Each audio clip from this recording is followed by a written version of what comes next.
எல்லாருக்கும் ஹாய். நம்ம தளபதி விஜய் த்ரிஷா நடிச்ச தரணி இயக்குன வித்யாசாகர் மியூசிக் பண்ண கில்லி 2004 வெளியாகி சூப்பர் டூப்பர் ஹிட் ஆச்சுன்னு நம்ம எல்லாத்துக்கும் தெரியும். கபடி போட்டியை மையமா வச்சு விஜய் த்ரிஷா பிரகாஷ் ராஜோட பயங்கரமான நடிப்புல வித்யாசாகர் மியூசிக்ல எல்லா சாங்கும் ஹிட் ஆகி பிளாக் பஸ்டர் ஹிட் ஆன படம் தான் கில்லி.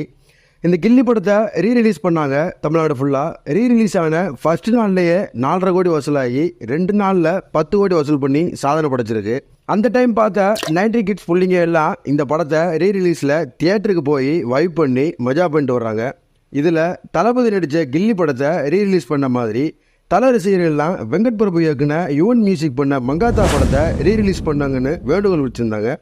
இப்போது ரசிகர்களோட ஆசைக்கேற்ற மாதிரி May 1 தல அஜித்தோட பிறந்தநாள் அன்னைக்கு தமிழ்நாடு ஃபுல்லாக ரீரிலீஸ் பண்ண போகிறதா படக்குழு அறிவிச்சிருக்காங்க. இதுக்கான டிக்கெட் புக்கிங் வேகமாக ஸ்டார்ட் ஆகும்னு சொல்லியிருக்காங்க. ஸோ தல படத்துக்கு தல ரசிகர்கள்லாம் ரொம்ப ஆவலாக காத்துட்ருக்காங்க. Bye bye.